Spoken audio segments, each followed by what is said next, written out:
Yeah! What's up, guys? Hey, buds. Hey guys, how's it going? My guys. My guys.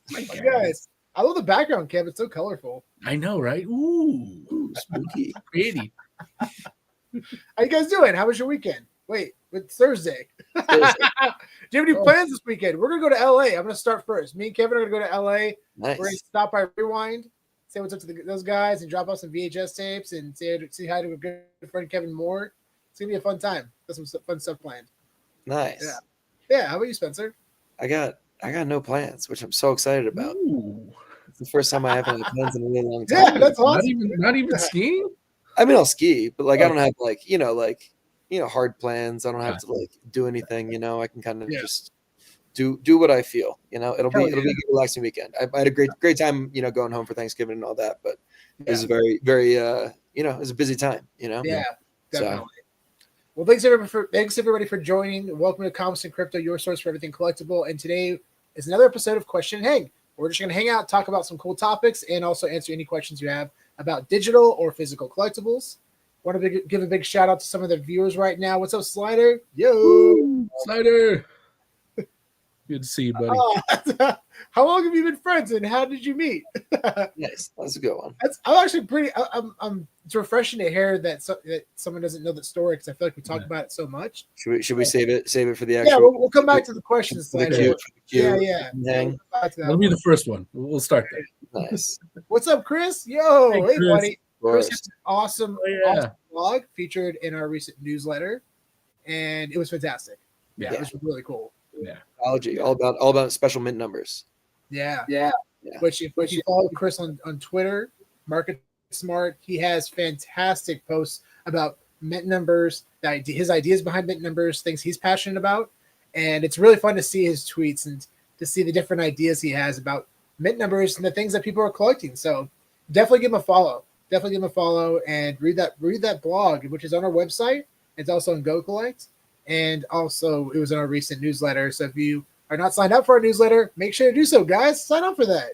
Yeah. Ed, what's up? Yes. We definitely got to do some shots. Yeah. Oh, that was awesome. That was such a fun time. Appreciate you, Ed.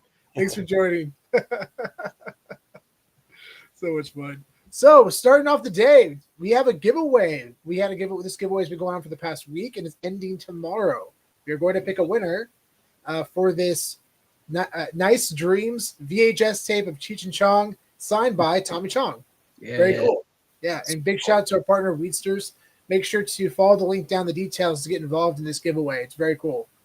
Yeah, Michigan Weedsters, just for some context, they're basically an advocacy group in Michigan, around marijuana. So yeah, they're doing some really, really cool stuff, and go support them. That's awesome. Yeah, and get involved in this giveaway. What a cool VHS tape signed by Tommy Chong, one of the legends. Very much so. Kevin's a big fan. I am. I love Tommy Chong. Yeah, they've done some NFTs actually. Yeah, that's right. Back in the last bull run. Yeah. I have some. Yeah, good friend of the show, Steve Friedlander. He gave me some of his personal collection, some of his NFTs.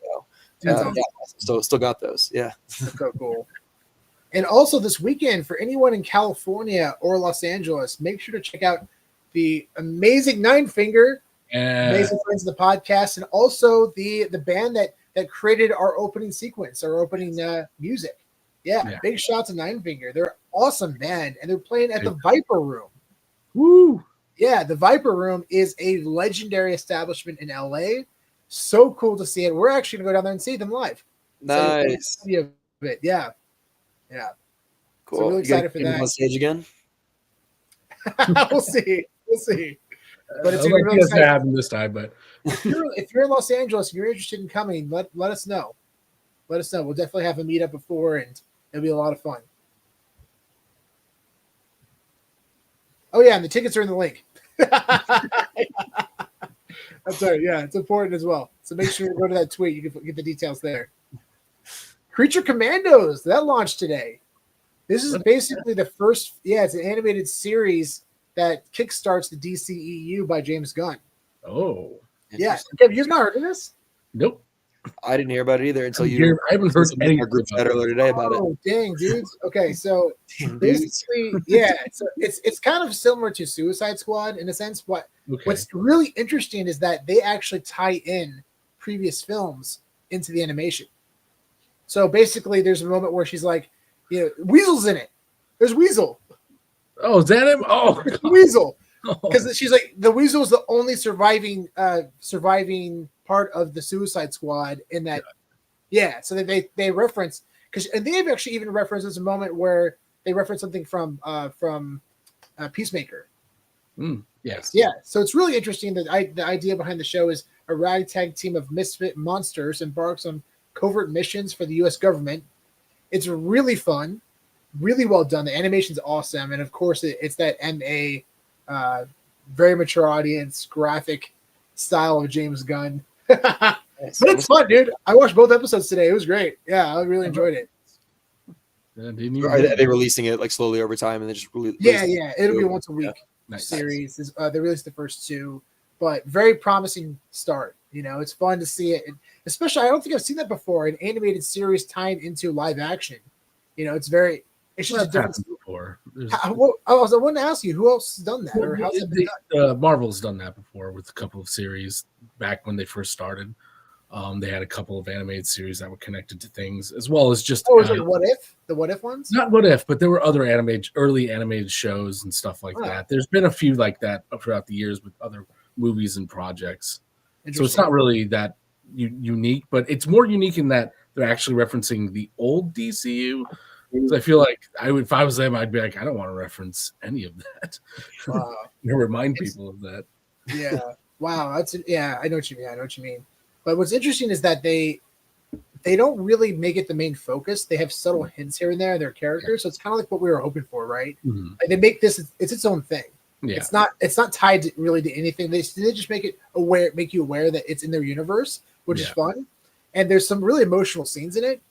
But overall, surprisingly, yeah. I really don't want to talk about it, but I just don't want to spoil it if you guys are gonna watch it. Yeah, it's in the first 5 minutes. Can I just tell you? No. Okay, cool. All right, let's move on. Absolutely not. Yeah, but definitely check it out. It's on HBO Max. Very cool series. First 2 episodes, only 20 minutes long each. By the way, people, this is what we deal with Sean when he talks about Project Squad. You're seeing the best side of it. That's why I asked. He just doesn't even ask. That's why I asked, though. Oh, man. So this is interesting today. Oh, yeah. Right. Ms. Hawktua launched the meme coin. If the project was rugged, it went up to as high as $500 million market cap, and now and then it went down to $5 million within, I think, 30 minutes or 20 minutes. Yeah.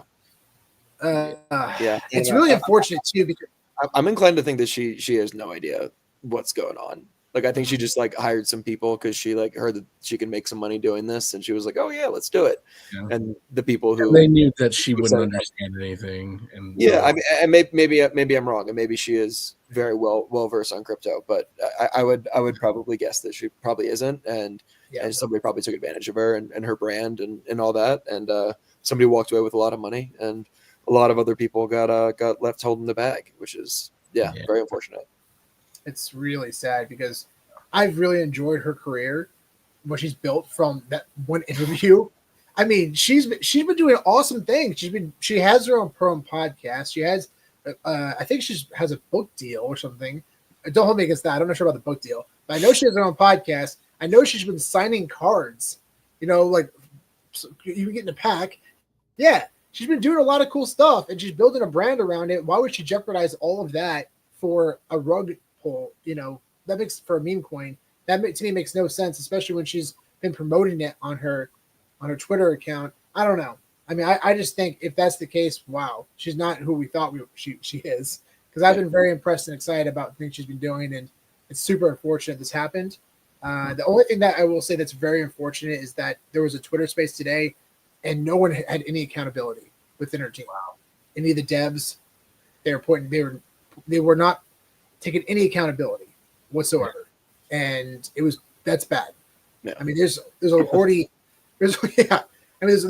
law firms that are coming out saying, "Have you been affected by this? Contact us." So this is going to be a very unfortunate long thing for her if she doesn't nip it in the bud and just come out and talk about it.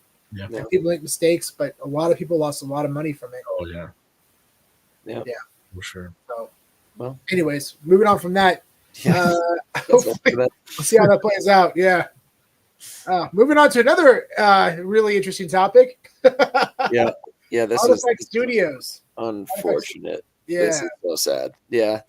I was a big fan of Artifact for the longest. I mean, like literally since even before CloneX. I mean, I was aware of them, before that. A lot of the stuff they did, like the collaborations, like Fluocious and all that. But yeah, I minted my clone on the initial mint for CloneX, and Spencer, maybe you could give a little background for anybody who doesn't know what RTFKT Studios was. Sure. Yeah. I mean, they're like kind of like one of the first like metaverse like fashion studios. So they started out. I mean, it must have been like 2020 maybe is when they maybe first started releasing stuff. Because I think maybe 2021 is when like Nike acquired them and they started CloneX. But they started out doing a lot of like metaverse fashion and shoes and a lot of really interesting things like jewelry. But they kind of had a really big uprising and a big like claim to fame very, very quickly. And they announced this big CloneX project, which was in collaboration with Takashi Murakami, who's this massive Japanese artist. And some of these traits that you see some of these are included in his art. Like you can see like the flowers and stuff and like the top right, second to the top right. But yeah, they launched this whole project, and Nike actually acquired Artifact for supposedly $1 billion, which is a crazy amount of money. And they did a lot of cool stuff and made a lot of promises. They released a bunch of cool products. They released a bunch of cool shoes in collaboration with Nike, a bunch of like dunks that were really interesting and had both digital and physical components. They had a lot of like forging events where you got like digital kind of collectible clothing or whatever, and then we're able to forge physical items. So I mean, I personally have still all that clothing, and I actually wear it very regularly. Like it's actually really high quality clothing. The shoes I'm not, they're not really my style, so I haven't worn them, so I still have them all in the box. But yeah, they unfortunately made a couple of missteps, kind of lost trust with the community over the bear market. A lot of people thought that they were kind of just selling, continuing, using their community as a customer base and just selling products to them. And yeah, and it kind of really was that, but it ended up with, there was like this Monolith X, and that was not a good scene. People had really high expectations for it. People spent a ton of money on the NFT. It ended up basically just being a discount code to buy something new. So yeah, they just did a lot of things to lose trust with the community. They had the Animus project, which is kind of like the most recent thing, which is kind of like these like Pokemon looking things. And it was free for, CloneX holders to mint those, but there were still a ton of people who, bought them off the secondary market, these eggs in order to, hopefully, participate. And, we got the sad news that RTFKT Studios is shutting down, early this week on Monday. Floor price of CloneX completely tanked. I sold my clone, which is not something I thought I was really ever going to do. But I just, kind of lost all faith in what they're doing. And seems like they have too, or at least Nike has lost faith in it. And there's been rumors about lawsuits and stuff between Artifact and Nike. And so I don't know. I mean, I think right now they're basically just trying to cover their asses and release all the things that they on paper said that they would release, just to legally be okay. So yeah, but they're done. And yeah, I mean, so I think they're hoping that it'll just be an artifact, artifact, but it'll just be like an on-chain artifact. There's no kind of future for the company, and these are just kind of these digital artifacts that live on chain and are kind of a piece of history. But maybe long term, people find some value in them, but right now I think a lot of people feel burned. So yeah, I don't know, but somebody's buying up all these clones that people are selling. So I don't know, maybe somebody knows something, but I don't know. I feel burned. I'm out. So yeah. I mean, I remember when you mentioned that originally the Clone X, and I was how exciting that was, and especially that was before the news that Nike ended up buying them for $1 billion, and I'm like, oh my god, Spencer, jackpot. Yeah. But it just shows how fragile this space is, guys. Like, this is really crazy. The fact that Nike spent apparently $1 billion on this company, just decided to call it quits. Yeah. I mean, I think that they pulled a fraction of that back out, in terms of revenue. And so at this point, it's just a smart business decision for them to, cut their losses and, hopefully get something back from their investment. But yeah, it's unfortunate. Yeah, man. And then on top of that, you saw some like really interesting tweets from the co-founders. I mean, this one was just super disrespectful. He quote retweeted something about Luca from Pudgy Penguins, the CEO of Pudgy Penguins, and he talked about how they sold some stuff on Sotheby's, some other digital collectibles, but then also they're going to be in Walmart in the stores. And the co-CEO, or do you know who he is, Spencer? Was he one of the founders? Yeah, Benito. Yeah, he's one of the co-founders. Yeah. Okay. Yeah, he wrote, from Sotheby's to Walmart, Web3 future is bright. Are you kidding me? Like, why would you say that? Yeah. Yeah. And then this one. Yeah. So somebody came out with, there was a big, rumor, thinks somebody had some insider knowledge here and that they were shutting down and went public with it. And, there's another one of the co-founders. Yeah. Just kind of, I think obviously knew that things were going down, but, openly lied about it. So wow. It's terrible look. Yeah. So when something like that happens, I mean, that was what, 6 months ago? I'm sure this has been an ongoing conversation for a while. Yeah. Yeah. Yikes. Yikes indeed. Well, anyways, it's unfortunate because we're still very excited for the future of the wearable space. I think it's going to be really exciting to see augmented reality and what people are going to utilize in their in real life space, especially the clothes that they're going to end up wearing. And I personally don't know any other leaders in the space right now. RTFKT Studios was definitely one of the biggest. Yeah, there's a couple of, like, the Fabricant is another one that does some really, really cool stuff. But yeah, they were, at least in my eyes, they were the leader. I mean, like, so I hope this doesn't discourage other people from attempting, because, like, I don't know if Nike can't do it, like, I don't know.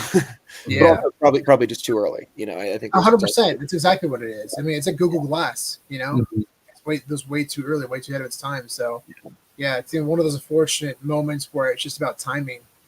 Because once AR glasses get smaller and more affordable, and the tech is there, and people can wear them all day, for a fact people are going to have a race to try to figure this stuff out again. It's all going to come full circle. So, yeah, hopefully. I mean, the problem is Nike. I don't know if they'll have the credibility back but if they are Nike, who knows? Who knows? But it's unfortunate. We'll move on from that. But yeah, it's a very unfortunate situation. Yeah. So we don't say this enough, but yeah, like the video if you. Yeah. Because bro, what's up with that? I appreciate that. Yeah, make sure to like and subscribe, guys, if you haven't done so already. Really appreciate y'all. And what's going on? Pixel Trader. How's the CIB collecting going? It's going. Yeah. Kevin's so burned out from the CIB conversation. We love it. We love it. We'll talk about that all day. I got a good CIB recently. We'll take only CIB questions. Only CIB. What did I get? Oh, I got the English patient. I got a CIB for your consideration screener. Yeah. Oh, is that sealed? No, not sealed. CIB. Yeah. Oh, CIB. We're talking about CIBs. Oh yeah, I got it. Chong, you're really quickly. Just 50 seconds. I think isn't there sealed copies online of that one? I have a sealed copy. I haven't seen any other sealed copies. I have one. Do you love that movie or? No, but it's won a bunch of awards. I don't think I've ever even seen it. I just know it's a significant film. Research, bro. That's awesome. So, anyways, Bitcoin hit $100,000.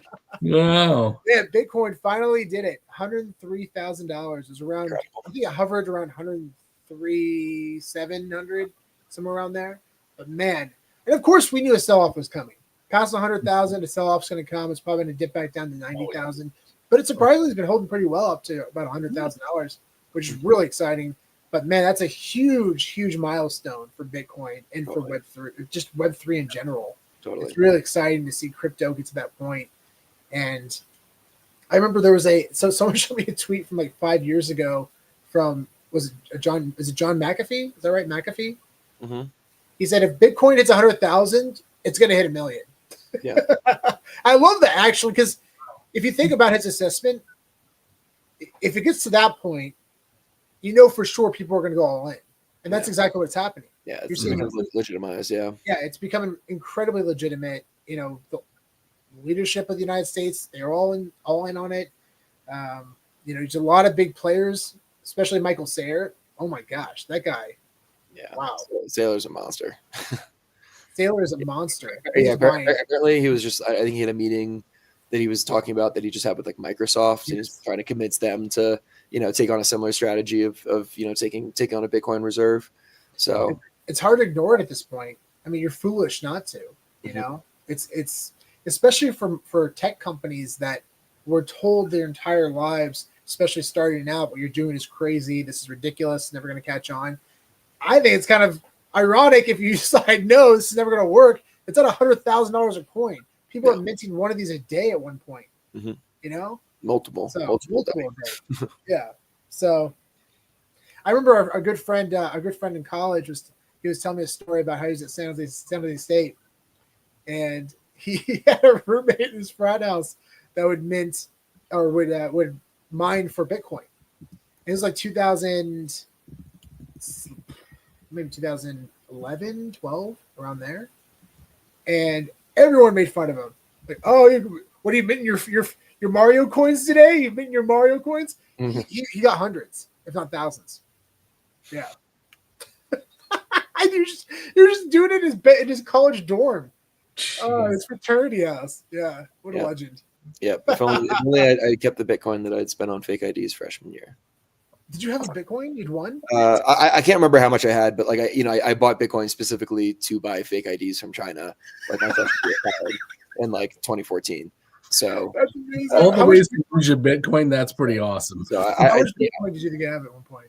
I don't know. I'm not thinking about it. It'll do me no good to think about it. It'll just make me so yeah. All right. Well, let's transition that to something very exciting. Omi took quite a big pump today, man. Over 100% in the past 24 hours. That's crazy. Yeah, 50% just today. Yeah, that's wild. I mean, obviously we're still far from the all-time high, but I think especially when we see the double zeros, you know, that's going to be really exciting for people. But this is exciting. We're going to see a sell-off probably for this, but it's going in the right direction. And I think that it probably largely had to do with this. There was a massive sale last night. Someone spent almost $400,000 in one transaction. Bought almost 1 billion Omi. Wow. Yeah. Nice. Was that just like done on base, like just like on Uniswap? I'm not sure. If we click Etherscanner, can we tell? Maybe not. All right. Well, we won't go down that road then. Click on it. Why not? Click on it. Click on it. All right. I'll tell you real quick. Yeah. Okay. No, that's not giving us the right information. It's not that important. But cool. Yeah. But yeah. Wow. Exciting. Really cool to see it. Fun day. A lot of positive energy in the community. Well, gotta love that, right? Yeah, I've been selling off some of my collectibles. Yeah, same. For Omi on Stacker. So so it's been good. So hopefully, you know, that Omi that I just sold, I think it must be doing pretty well, you know. So it's at least 2x, probably. At least 2x, probably. Yeah, it was a good my mindset too. I sold enough collectibles to make about 1.5 million Omi, and I was thinking about selling my Todd, but it's my first collectible I ever bought. I'm like, ugh, because you probably get about 1 million Omi for it, but I was so sentimental towards it. It was hard to let go. Yep, it was hard to let go. But yeah, but I sold duplicates for the most part. So I still have I still have my Todd. I still have whatever. So but I think it was a smart move, and I think I think Omi has a good future. I'm excited for it. That's for sure. Yeah, definitely. Especially when we see the utility implications and actual burnings. We're starting to see that a little bit, but once you actually really, really use it full steam, because right now you can only use it for limited collectibles on the app. We can't use it for any Marvel or Disney comic books. Man, when we start using it for comic books, it's gonna be a really big deal. So, yeah, interesting stuff for sure. Incentivizing people to actually use it on Stacker, it's gonna be really exciting. And everyone out there, make sure if you have any questions about collectibles, physical or digital collectibles, anything, make sure to write them in the comments, guys. We're excited to talk to you about it. We're just going through some topics that we would like to discuss today, but we're going to get to all your questions soon. Along with the crypto markets going up in value, my goodness, the NFT, PFP, specifically PFP projects have been taken off too. We have seen an insane increase for a lot of the top 10 collections, especially like CryptoPunks, Bored Ape Yacht Club, and Pudgy Penguins. Pudgy Penguins has basically 2 to 3x in the last 5 days. I think less than that. Because I remember Spencer and I were talking about it, and I looked and it's only $25,000 for one. Now it's $60,000 now is the floor. Wow. Still eyeing those little pudgies. Oop. We lost Spencer. No, Spencer, no. He was not happy to hear about the Pudgy Penguins. Yeah, he was really sad to hear about the pudgies. He was what really if we never heard from Spencer again? After Artifacts, yeah. We never heard from Spencer again. Just disappears from everywhere. That's what broke him at the end. It was Pudgy Penguins doing so well. Penguins. Well, we'll see if he comes back. It's so crazy too. If you look at I bet his laptop died. I guarantee it's what happened. Probably. CryptoPunks especially. It's absolutely insane to see the floor for those. I mean, I don't think they're all-time high either. No, but the floor right now is $167,000, and you could have got those for free. Yeah, those were minted for free. Mm-hmm. That's insane. Yeah, but they were one of the first, man. I wish Spencer was here because he could actually talk about it. But those were probably I think $5,000 or $10,000 when I first heard about them. Wow! But even Spencer was saying that he knew about them and he was thinking about buying one when they were $500. He didn't do it. Yeah.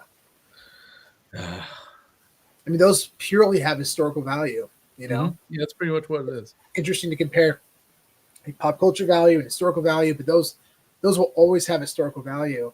Yeah. And I mean, even during the bear market, those still were holding their value very, very well. So, yeah. I mean, it's hard not to be excited about that stuff. Even Azuki, it's up to 23,000. Those are all doing really well. Nice. Yeah, really cool. Very exciting. Yeah. Pokemon TCG Pocket. Man, they are absolutely crushing it. Oh, really? Oh my gosh. Okay, so since their initial launch in October 30th, 2024, which is maybe a month and a half ago, they have reportedly made over $200 million in revenue. Jeez. $200 million in revenue since their initial launch October 30th. Man. There was a lot of cool things to think about. Oh, Spencer's back. Oh, hey! I don't know what happened there. My whole everything just froze on my computer. Hey, you're back. That's all that matters. Your computer was upset about Pudgy Penguins doing so well. Yeah, and we're talking about how he passed up on a bunch of CryptoPunks. Yeah, totally. Passed up on a lot of. We love talking about Spencer's mistakes. Those good wins too, but yeah. You have way more wins than mistakes. I don't know about that. Well, at the end of the day, Spencer, you give great high fives, so that's all that matters. That's there it is. There it is. We were just talking about Pokemon. The app has made over $200 million since its launch in October 30th in revenue. $200 million in revenue. That's crazy. So, what are the takeaways here from that? People are attracted to digital collecting. I mean, I think that's a big takeaway. I mean, definitely. And also people are willing to spend money on it. Yeah. And what's crazy is that they're not even NFTs. Like, you don't actually really own these. I mean, I think you apparently can trade it within their ecosystem. So there might be some type of not yet. Eventually you'll be able to trade, but yeah, not yet. Yeah. So, but they're definitely non-fungible, right? I mean, you can't if you can trade them. Actually, they probably are. Maybe, yeah. I mean, they might be, limited to some extent, like in the long term. I don't really know. So, I mean, like, it seems like the packs that are being like opened are somewhat like unlimited for a certain period of time, and then there's going to be like a new series of packs that come out that you can open that'll probably have new cards. So at that point, whatever's been pulled, like maybe that's it. Because they do have this like shining mechanism where you can, if you have duplicate cards, you can basically combine them.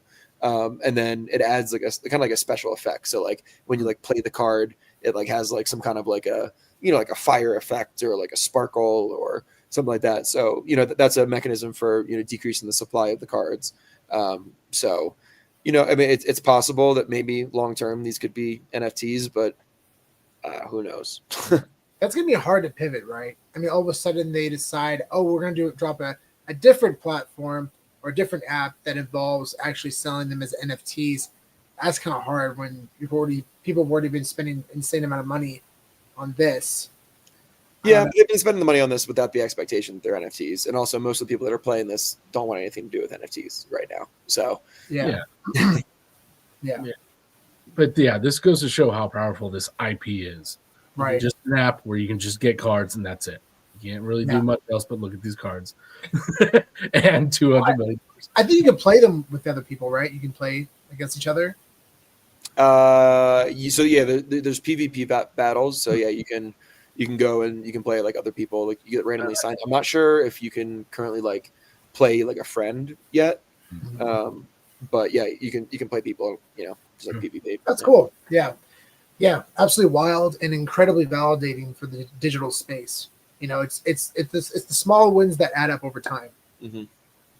I mean, Bitcoin didn't get where it is today overnight. Obviously, it's been a 10+ year journey, and seeing things like this is very exciting and creates a lot of optimism. It's hard not to get excited about it, to be honest. I mean, the experience on the app is fantastic. Yeah, have you been playing, Sean? A little bit. I've opened 2 packs. I probably opened like maybe 20, 30 packs or so. Nice. It gets a little repetitive.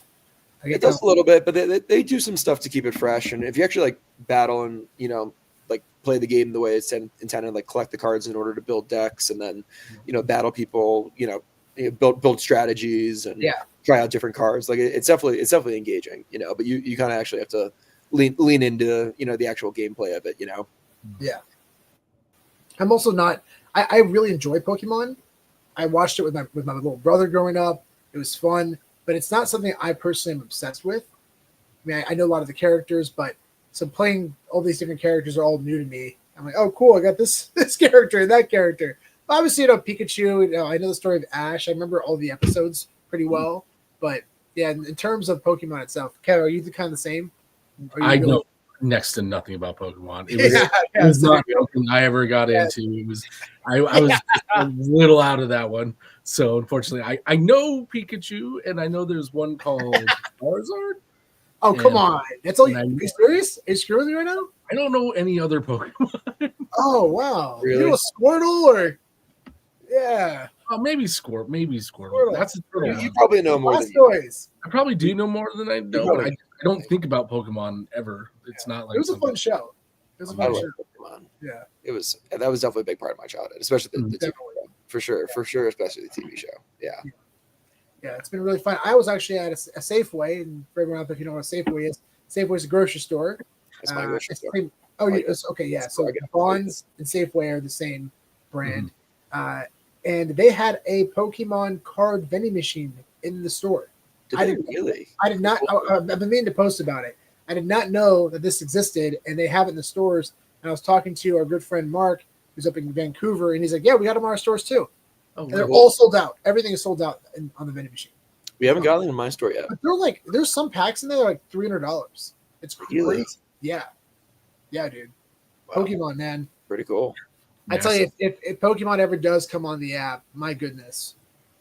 I really just think it's a matter of when, not if. Yeah. Again, no inside source, guys.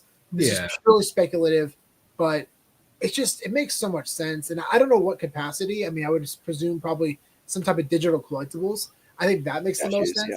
Yeah, unless they're trying to do something entirely on their own. But I think it's a smart move. I think dropping the first. I mean, I think they're just like they license their IP out to other people to make plushies and to make toys and to make all sorts of other stuff. Like, there's no reason they won't start doing that in the digital space too. And if they start doing that, I think it's inevitable that VV will be one of the platforms that they decide to license their content now to. Yeah, definitely. It would be fun to see them as first appearance characters on there. Which I mean, either way, I don't think they acknowledge the rest of the space. I think they put first appearance on their platform. Mm-hmm. So I don't know. I don't know, man. Yeah, but either way, yeah, super exciting. It's gonna be awesome. Yeah. It'd be really, really awesome to see that happen. This is really cool news. So, Spencer, you want to tell us a little bit about this? Yeah. To be honest, let me read it. I'll tell you. That's what you do about it. Okay, so I'll fill in the bits. Okay, we've been talking for a while about this. Now we're excited about digital assets, digital collectibles that are owned being put up for liquidity. That's really awesome to get loans from a very valuable collectible that you have, right? Well, that just happened recently in a big way. There was a massive record-breaking loan. Someone gave 2.7 million USDC for a 7-trait CryptoPunk. That's incredible. They gave them $2.75 million as a loan. Yeah, using the NFT as collateral. Yeah. So what if they don't pay it back? Do they just keep it and that's it? They get to keep the NFT. Yeah. So basically, you sold it for $2.7 million. Yeah, more or less. Yeah. And they probably minted it for free. Probably. Yeah. That's so crazy. That's such a win-win. Mm-hmm. Wow. It's probably the person who bought all that owe me. Can you imagine that? Right now, they're going to use that $2.7 million to go buy a one-bedroom, one bathroom house in California. Wow. So it says here the terms are 180 days, 17% APR, and 41,000 USDC origination fee. Wow. Damn. Pretty crazy. Yeah, that's really high interest. Yeah. Yeah. Well, these are speculative assets, so that makes sense. But he's probably making some moves in the crypto market, and if he invests that 2.75 million the right way, he can turn that into much more, pay back the loan, keep his CryptoPunk, and So I'm sure that's the gamble that he's currently taking. I mean, that's what if I had some significant NFTs that that people wanted to take significant amounts of money out for in terms of a loan, I would totally be doing that right now to leverage my assets. I'm excited to be able to do stuff like with some of my physical collectibles that that are definitely valuable that could potentially take a loan out for on platforms like Fanable in the future. So I'm really excited for the launch of that. Hopefully very, very soon. Yeah. What's up, Steph? What's up, Steph? Yeah, what's up, Steph? Yeah, Jason, what up, Steph? But yeah, to add to your point, that is really cool. That's so cool. Yeah, that would be amazing, Ryan. Great call on that one. Nice connection. That would be so epic to see a Pokemon Evolvables drop. Might have to tweet that out. Write your Twitter account. I'll give you credit for that idea because I love that so much. Yeah. That is it's like the perfect thing for Evolvables on VV. Yeah. Could you imagine that? I love that. Hopefully they have the waitlist system by then. I'm still a little salty over not getting the UR or secret. I mean, did you go for it, Kev? Yeah, nothing worked. Oh, I got somewhat lucky. I got 3. I was able to mint 3 ultra rares, and then from those 3 ultra rares, 1 secret rare. So whoa, okay, cool. I got 1. So that's great. And then I sold, one of the ultra rares. Oh, also something happened with the VV platform when I was trying to list the ultra rares because I had 2 left over. I only wanted to sell 1 of them. The platform glitched. I ended up listing both of them, so I sold both of them. So now I got to buy one back for more than I sold it for. So No. that's great. Yeah, I think I sold it for like 40 something at the time, and last time I looked, they were up at like 60. So Damn. yeah, so thanks for all the glitches. Hopefully we'll get all those resolved. He needs to work out some kinks right now. Yeah, I mean, even with the hiccups, though, it was a very successful drop for me in terms of sales. Yeah, all the UR sold out, the secret rare sold out, the rare sold out, the uncommons and commons sold at least half, minimum half each, and they're probably continuing to sell, which we're going to bring that up in a second. But yeah, it was a very successful drop. You know, I just really hope that they implement waitlist system very similar to what they already have on the drafts, because that was incredibly frustrating in getting basically successful crafts saying that it's being crafted, and then I'm like, yes, let's go, and then it didn't happen. Yeah, nothing happened. I didn't get an email. I never got it, and I just really, it's so frustrating. And I know a lot of people out there share my same sentiment. So I mean, I love this app and it's great. I just hope that they are able to implement those in the near future, because I know there's some. We're going to talk about that very soon. There's some other crafting experiences coming up. I know that there was a lot of people flooding in to be a part of that one, but it would be great to see a waitlist system just to help out. I think so too. Yeah. Moving on. What is that? That's Gary Fisher from Empire Strikes Back. It sure is. This is really interesting. So our good buddy Will Stern, big shout to Will, posted about this. This is the original packaging artwork for Empire Strikes Back Princess Leia, as you see here. Oh. Yeah, on the action figure from. Oh, wow. Yeah. So the original artwork, this is so cool, just sold on Heritage Auctions for $156,000. Jesus. $156,000. The original artwork, guys. How crazy is that? Is it just a photograph, basically? Yeah. It's the original print that was used. Nice. For interesting. And we've seen stuff like this in the past with like baseball cards. Like there's one of I think the original photo of who was it? It was not Mickey Mantle. It was, anyways. It was a Grail card, and they sold the original photo used to make that card, which is really crazy. Oh wow! And it sold for I think a few million. Yeah, but really cool to see that. This is wow! What an investment. I don't know, little $156,000. It just shows how valuable Star Wars is. And I mean, these collectibles are worth a lot. This is a one of one, you know, for a big Star Wars fan. This is like, you know, this is a crazy thing to own. Yeah, it really is. Hey, this is the only surviving thing. Sorry, I was trying to read the side there. Oh yeah. It's the only surviving artwork for a hero character from this time. Wow. Okay, so that makes even more sense. Yeah. Okay, so that was an important piece of information that I didn't include. Yeah, that's why I looked over there and tried to read it. Yeah. And a big shout to Will Lord. Make sure to follow Will. He's a really awesome content creator. Yeah, he's such a great guy. We've had him on our channel before.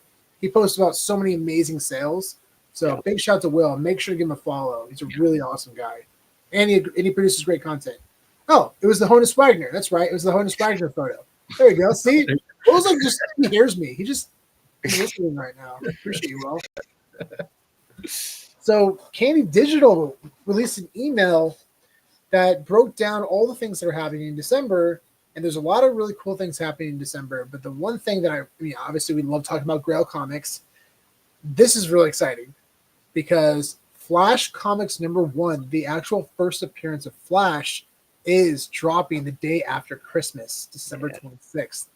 This is going to be a really fun drop, and I strongly recommend everybody out there goes for it. Just max min it. Not financial advice, but financial advice. Max min. You could probably do that. We saw a guy costume at a fan expo recently. Oh yeah, we saw that. The guy had the same helmet and everything with the wings. It was super cool. Cool. It was super cool. This is definitely a comic you're not going to want to miss. It's going to be probably top 10 on our list. I mean, this is a massive Grail. I mean, if you don't believe me, just go to Go Collect and check out the numbers. You know, there are only 48 blue labels in existence. This comic came out in I think 1941 or 42, somewhere around there.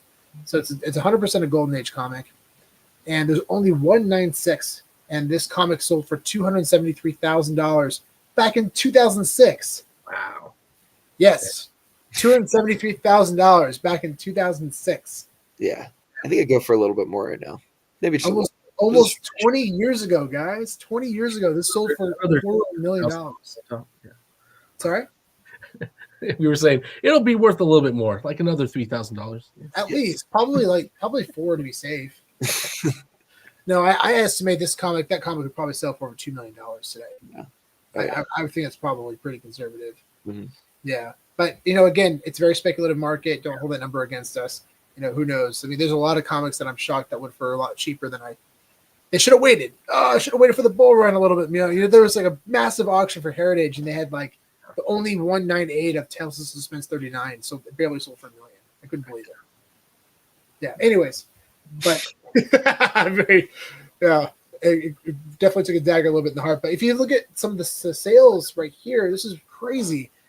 People are not selling this comic. No. Yeah, there's only like 60 of them. So yeah, the 9.6, the only highest graded copy, sold 18 years ago. Hasn't sold since, at least publicly. The 9.2, 2014. The 9.0, 2013.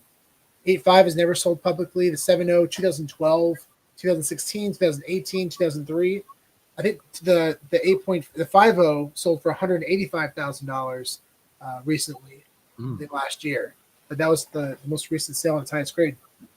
Crazy comic, guys. I mean, this is the good thing I will say about Candy is that they max mint, so you only can buy up to 5.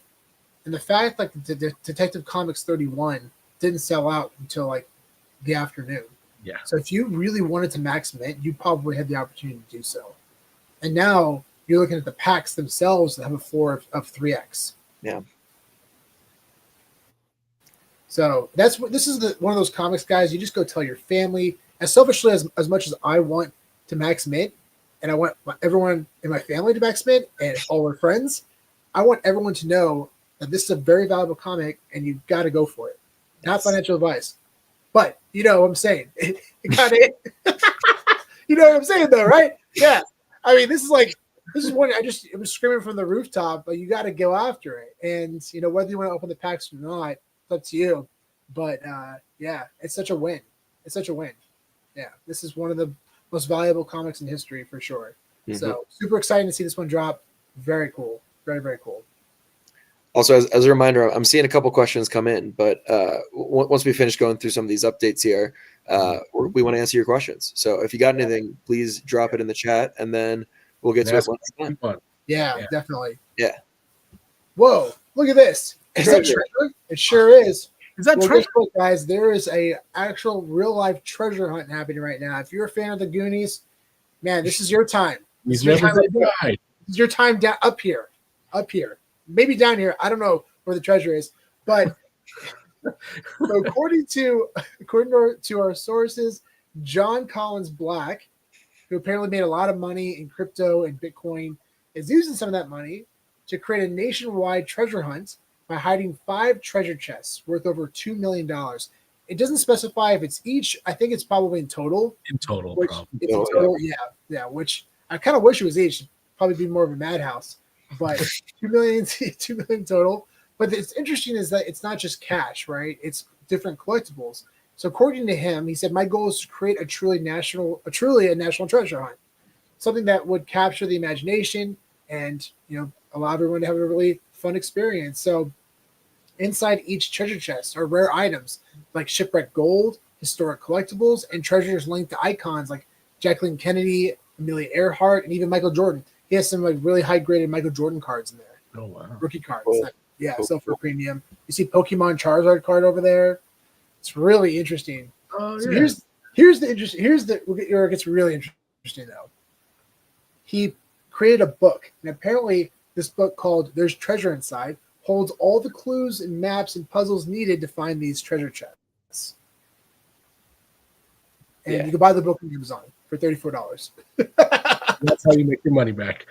Yeah, exactly. That's what I was thinking too, dude. I did the math. All I used to do is sell like I think it's like 50,000 copies or something like that. It's not like that many. and then he makes all of his money back. It's genius. So It's good. That is such a brilliant. idea. So smart. Yeah, it's but also I love it, and I kind of want to participate. I would love to. I would be in. Is it released already? You can buy it now. There he is. There's the Legend of Seth. John Collins. It's already out, and you can buy it now. Yeah. Oh, is it really? Yeah, it's out now. You can buy it. Has anybody found anything yet? No, not that I know of. Yeah. Mhm. But also, if I found something, I don't know if I'd tell anyone. But anyways, yeah, I would You just know? want people to know not to do this. Don't go after this. Don't do Become anything. some crypto It's show. not really worth it. Stay away. Super fun though. I mean, he already had a photo of all the different stuff. Yeah. That looks great. That's cool. How fun is that? But also, like, if I did find it, I don't know. Would you tell people? Or would you just keep it Yeah. secret? We should tell people. Why? Why would you not want to go public about it? I don't know. It's all like physical stuff, like gold, and I don't know. People can I rob mean, If you ever sell any of it, maybe you want to it do something depends. a little bit under the table. Not that I'd advise anything like that. But if this becomes nationwide known, even worldwide known, you don't think those Pokemon cards or the Michael Jordan card would sell for a premium, knowing that it came from the treasure chest? maybe if people knew about it, if people knew that where it came from, maybe a little bit, maybe. Because they're going to advertise that. They'll say this is the card from because they'll have the identification number on the card. Yeah, so that's true. That's true. And I think people will probably put a little bit of a premium on that. So I think Good publicity, but yeah. Either way, I mean, I think it'd be fun, especially if you have a brand that you want to market. Yeah, it makes sense. It's true. But I guess it depends on your own personal interests and goals, right? Yeah. Very cool, though. Very cool. Super fun. Collectors of Heart Season 2. Big shout to Metaverse Life. Season 2 is finally dropped on the VV YouTube channel, so make sure to go on the VV YouTube channel and check out Season 2 of Collectors at Heart. Fantastic. It is awesome. Season 1 included Spencer. Yeah, right there, right down there. He was in it. Yeah. I already got his autograph. So, definitely check it out. Make sure to subscribe to the VV YouTube channel.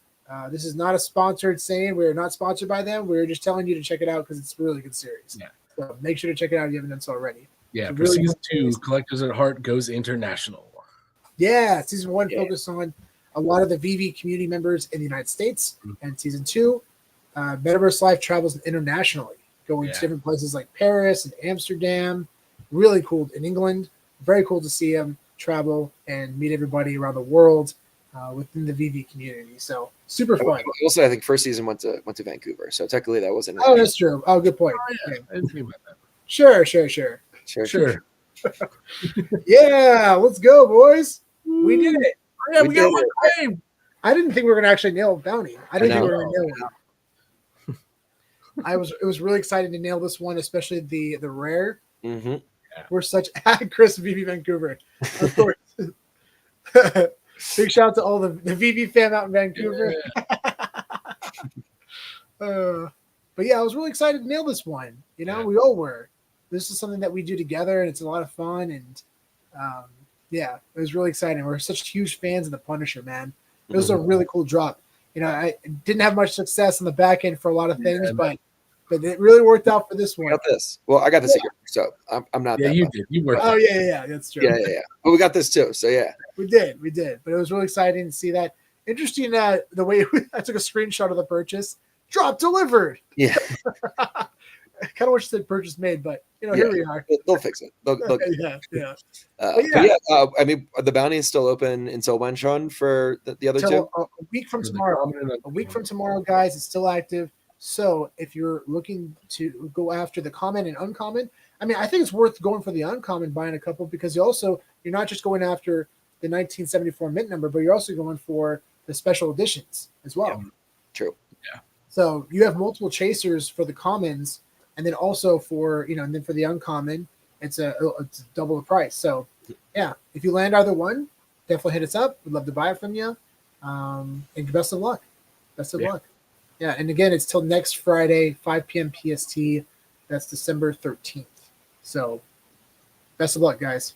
Oh, and by the way, somebody we didn't actually get it, but somebody purchased the 2000. Wait, sorry, it's the 2024 mint for Sanity #1. Yeah, Swaggle House's comic. Someone minted 2024. Big congratulations to them. Yep. And it was purchased for the exact same number that we put the bounty out for. Well, we just weren't quick enough. Yeah, super cool. Yeah, so big shout to Clever Jerk for picking that one up. Yeah. It was really cool talking to him about it. He sent it over. I was like, dude, you got it? That's awesome. Yeah, good for you, dude. Let's go. Yeah, so I was really excited for him, and and super cool to see Mickey get excited about it in Swaggle House. I hope he talks about it on his content channel. Really cool. Yeah, super fun. Yeah, from Chris here. Really enjoyed the Evolvables drop. Yeah. Almost felt like the good old days of fast clicking. Yeah, it did feel like that. Like you had to be like on the ball, right on time, like right when the counter like clicked down. Like I feel like I've gotten very accustomed to the wait list. I know, to the point where it's like, you show up a half hour before or whatever, and you get in, and then you find out, and you don't have to be in a rush. But yeah, it made it a little bit more exciting. Yeah. Yeah, nice. It really did. That was super fun. Yeah, I didn't really think about that because I let the the saltiness overwhelm me a little bit. But I agree in terms of the lead up. I was so excited. I was watching the clock counting down. You know, now with the waitlist system, it's a lot less. I guess the impact and excitement is diminished because you obviously if you land it great, but you have 7 minutes to make the purchase. It's not like you have to do an action for it. So, anyways, yeah, that was really cool. And again, going back to this, very, very exciting. And again, congratulations to whoever minted the 2024 Sanity #1 comic. Super awesome. Hey, what's this, Kev? What's this guy?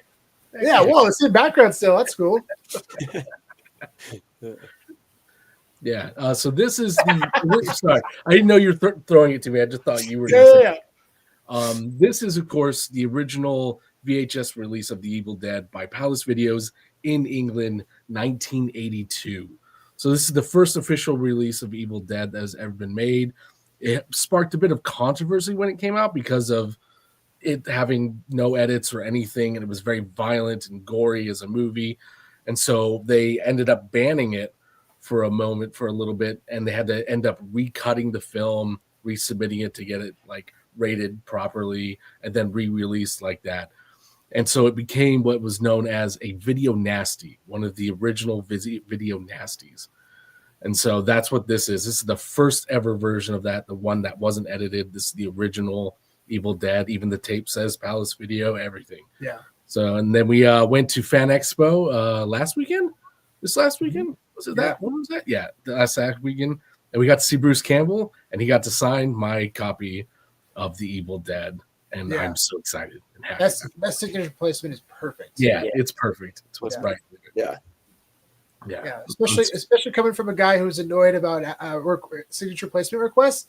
He did a fantastic job. Well, he was mostly complaining about the people with Funkos. Yeah. You said Funko people are the worst. He was like, they have like such a specific little area they want you to sign in. I was like, I get it. I mean, dude, if somebody's paying you a bunch of money to get you to sign something, just do it. Be a nice guy and just I know. Go along. What I love for signature, yeah. But what I love more than anything is he was kind of done at this point. Like he was kind of out of it. He was checked out. And if you look right there in the top corner, right there, a little smudge, that's his test. He was like, let me test this pen out. And he just starts writing over it. Can you imagine that? And I was like, take it off. And he like, oh, let's test it out here. And he goes like this on the corner. I'm like, so that's joking right now? Oh my gosh. I'm like, if that was a Funko or something on cardboard. Fortunately, it's on plastic. So everyone out there, so you know, it's not a big deal for Kevin because on the actual outside is plastic. Yeah. So you can get an alcohol wipe and wipe that off really easily. Exactly. It's just it's a good story. I just left it. But Kevin left it. It's great. It's a great I love that. Dude, I love that you left it. It's a great story. Oh yeah, it's so great. And the cool part is you can remove it wherever you want, but like it's so cool. You can just I'm so happy you left it on there. So we had our screener Army of Darkness signed by him too. Yeah. And so Kevin did that first, and I pulled a post-it. I'm like, here you go. You can test on this. John has like a piece of paper. It's like, here, test on this one. I was even more annoyed than going to Orlando Bloom, and there was a woman, I think it was his manager, and she's like, oh, is you gonna get the sign? She slaps down on it. And I'm like, we have a ton. We already have a pretty signed by. She's like, oh, you gonna sign it? She like starts slapping on it. Like, do you not see the signatures? I looked at her, I was like, whoa, what are you doing? And she looked down. She's like, oh, whoops. I'm like, oh, whoops. What do you mean? Orlando Bloom. Word off, lady. Maybe we should start one of these signing companies. I feel like we could hire people who actually give a shit and know how to handle people's stuff. Yeah. Seriously. But, yeah. Bruce Campbell was an interesting guy. We waited 2 hours in line to meet him, and it was interesting. What did he say? It was a that's a great non-story or something? It was. Well, there's a whole. We won't go into details We're about not it. even gonna get into that. Yeah. Whatever. He was just very. He was checked out. He was checked out. I'm just like, at the end of the day, look. I mean, I get you're tired. That's fine, but people are spending a lot of money and waiting hours in line to meet you. You be a little bit more courteous and professional. Yeah. And I mean that sincerely. And if he does watch this, I don't know. I'm a huge fan, and I mean that sincerely. But like, that was a very unpleasant experience. I'm not saying he's a bad guy. I met the guy. I met him for 30 seconds. You know, people have bad days. So, I hope he has better experiences than other people. But I'm happy we got it signed. That was a lot of fun. Exactly. Great. So it was super fun to see it signed, and that looks amazing, Kev. Yeah. So cool. And then we went over to the Pokemon booth. Booth. Now we went over to, we met Veronica Taylor, who did the voice of Ash. It was so fun meeting her. Super friendly. Nice. So kind. Yeah. We talked about, what's even funny, because she asked, she's like, who signed at the bottom down here? She's like, who signed at the bottom? I said, Al Khan did. And she's like, oh my gosh, Al, how's he doing? That's awesome. Yeah. And we talked about Al for a little bit. And it was super fun to talk about Al actually within the Pokemon world, and had no reference to Vivi at all. Right. It was a fun perspective to see that. So, we got some of these tapes signed, and we've been talking to Rewind. We're going to be doing another giveaway, so be on the lookout, guys, for some really cool collectibles giveaways that we're going to be doing in the future. And she even wrote "I Choose You." Oh, nice. Yeah, she wrote on all of them. So, be on the lookout for some really cool giveaways, guys. We're going to be doing that in probably the next few weeks. So, very exciting. Also, her and her daughter have a podcast that they have. They even gave us little things about it. I don't have one in front of me, but if you guys check them out, they have a podcast. Go and listen. And support them. Cool. If you're a Pokemon focused podcast, yeah. The daughter was there too. She was helping with a lot of the admin stuff, and she's really sweet. But definitely type in Veronica Taylor podcast, and it's her and her daughter. Super cool, and she's awesome. I cannot say enough positive things about her. She was such a sweet person. She really was. All right. Assassin's Creed, guys. This is really cool. This is a upcoming drop of Assassin's Creed 2, Ezio. And I will say, I am blown away by the quality. They've been showing close-ups on some of the 3D models, and I am just super impressed. Kev, what are your thoughts? He looks better than he did in the actual video game. Really?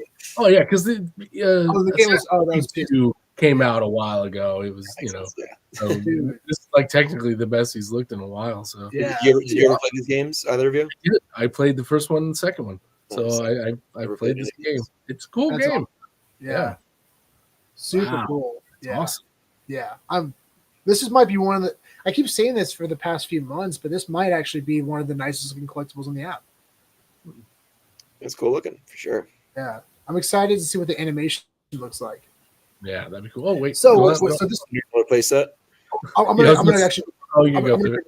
Yeah, I'm gonna go through it. So on December 8th, there's gonna be a drop for the collectible, and also burning mechanism on an hour and 2 hours later. So let's fly through it. At 8 a.m. for $30, there are 3,530 commons, and you get one of these common digital collectibles. But they're also doing a special edition. Nice. It only has 70 variants. Wow. Oh, And wow. and it's a different style animation, not just a different trait. So it's a different pose, different style animation. That's a big gamble there. 30 gems to go for that potentially. Yeah. Yeah. But here's the cool part too. That common you can now burn an hour later at 9 a.m. PST for an ultra rare, which is a first appearance collectible. It's considered first appearance as well.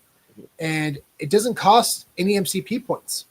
Oh, whoa, really? Nice. It's Oh, that's awesome. no MCP points. But it does cost money though to upgrade. No, list price is 0. Oh, really?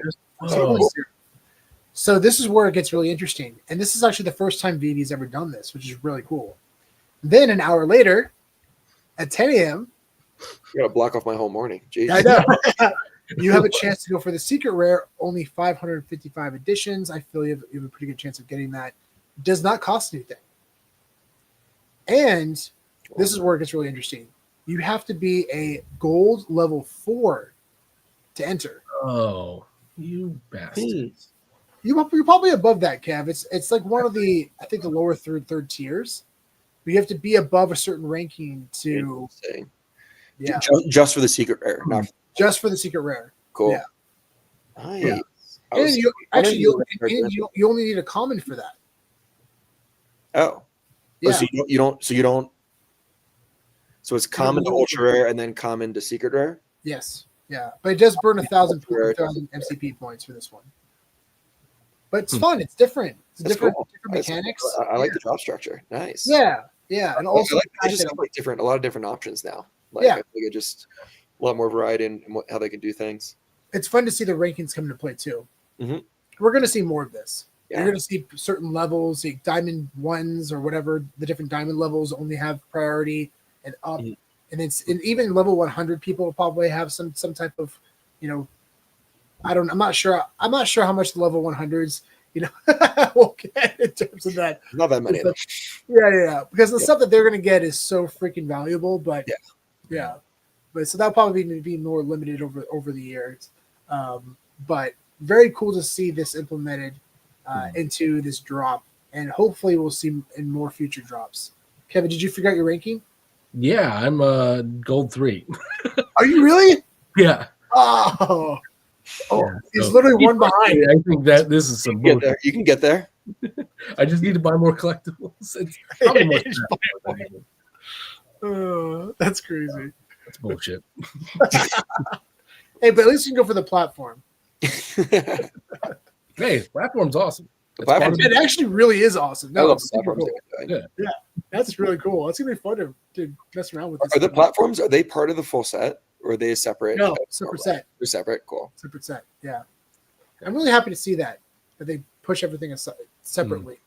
Yeah, because remember in the past you'd have Mighties and then you get airdrop to Mighty, and then that was part of the set now, even though it was never originally part of the set. Even right now, if you look at the sets, it doesn't show the airdrop collectible, right? Which is super confusing.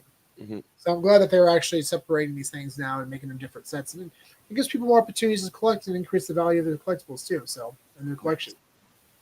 I wonder if they're going to let him jump off the ledge. That's the main thing for this character is they jump off the ledge and fall to the ground. Make him super tiny. Yeah. And this one's at 8:30 a.m. PST, so it's like wedged in between.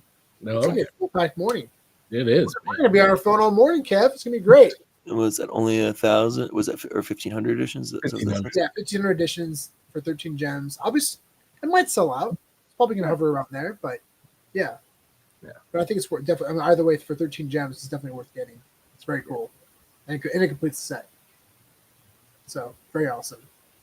And then this. Yeah. Have you guys heard about this? Oh yeah. Have you seen the animation for it? I've not seen the animations yet. No. Okay. All right. Give me a sec because I did find the animation. Someone sent me a link to the animation. Somebody posted it, and it was awesome. Yes, I found it. I love that they're incorporating both David and Dan, but then also Eagle, like other team members as well. I think it's a really cool thing that they're starting to do, and I hope they do more of that. Isn't that awesome? Yes, Eagle. Eagle. Oh yeah, it's That's so awesome. cool. It was so cool to see Eagle on there. He's such a great guy. Yeah. Such a great guy. And to have your own collectible, it's so epic. Yeah. So Here, epic. yeah, it's so epico. That's awesome. Yeah, here we go. Here's the animation. So this is Dan. Yes. This Eagle. Nice. That's sick. You shoot out feathers? Hell yeah. Shoot out them feathers. Here's dude. Yes.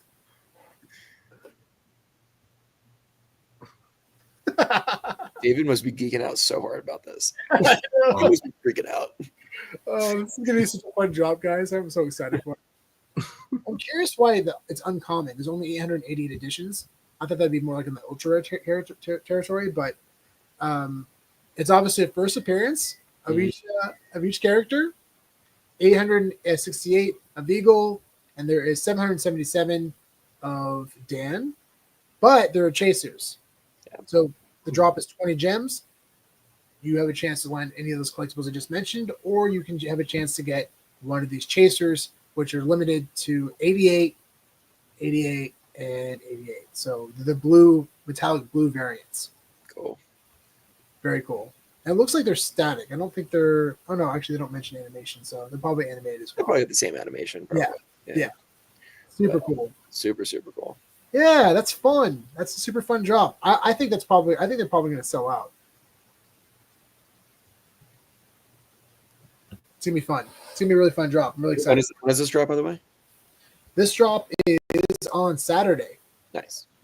Yeah, this drops on Saturday, and then this one is on Sunday. Cool. Good thing I got no plans this weekend. It's perfect. Yeah. Yeah. Best of luck, guys, and everyone out there. Make sure to tag us in anything that you land that you're excited about. Make sure to tag us. I'm really excited to talk to y'all about it. Let's jump into some questions. We have about 10 minutes left. Let's see. So how do we meet? Yeah, we'll start there. Well, So you guys start because you guys started. Yeah. Kev, you want to? I mean, we met in 2007, 8, around there. Yeah. Working for a company called Guerrilla Wanderers, where you were a producer, and I was getting started in editing and doing all that magical stuff. That's how we met. And we immediately went, this guy. I like this guy. Yeah. We've been friends ever since. Yeah, we've been friends ever since. Yeah, collaborators and friends. We've worked together on so many projects and gone on so many adventures together. So yeah, we've become really, really close over the years. Yeah. Still to this day. Sorry, so far. And then we met. Then I met Spencer back in Europe. Yeah. Sean and I met in 2017 in Prague at the Madhouse Hostel. Which, if you're ever in Prague, definitely recommend. It's like one of my favorite hostels in the world. Such a fun place. One of my favorite cities in the world. And also one of my favorite places. Yeah, Prague is beautiful. But yeah, we met there, and I was, I think, 20 years old. Like, I think, not even 21 yet. I was 29. Yeah. And I'm like, I like this kid. We're gonna be friends forever. I'm like, who the fuck is this 29-year-old? Why is he talking to me? Why are you following me around?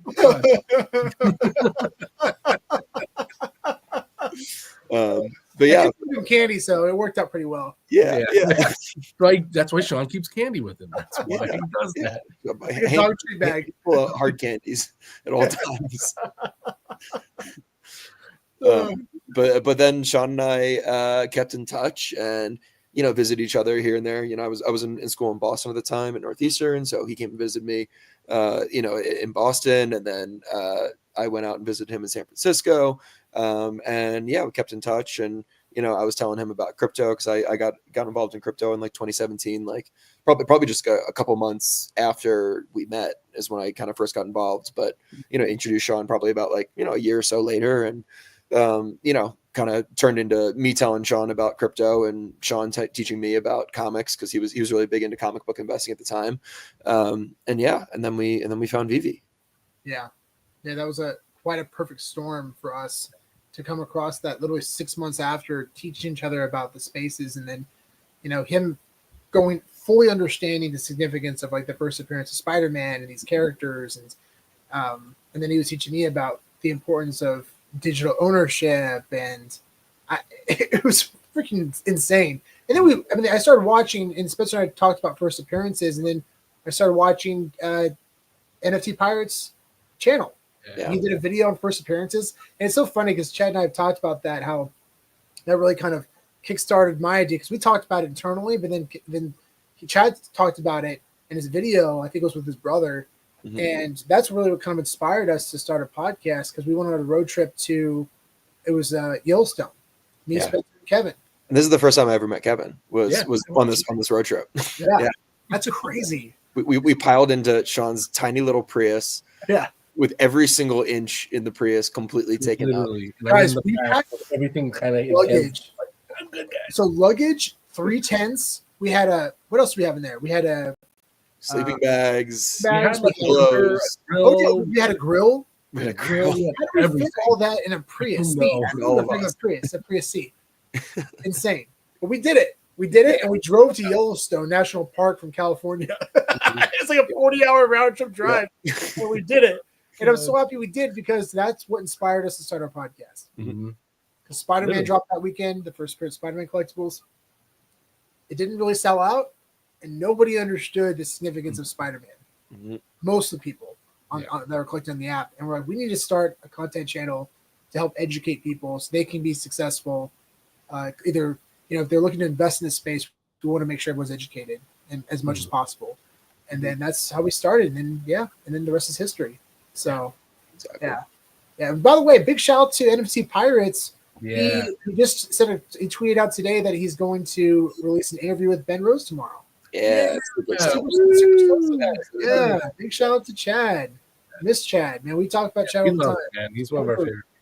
Oh, he's the best. Yeah. Super excited to see him back. And hopefully we'll see more consistent content from him. And yeah, he's been busy. He's been busy. His personal life has been very busy. Yeah. Nothing wrong with that. All right. Do you guys have any plans for building or streaming in the VVverse?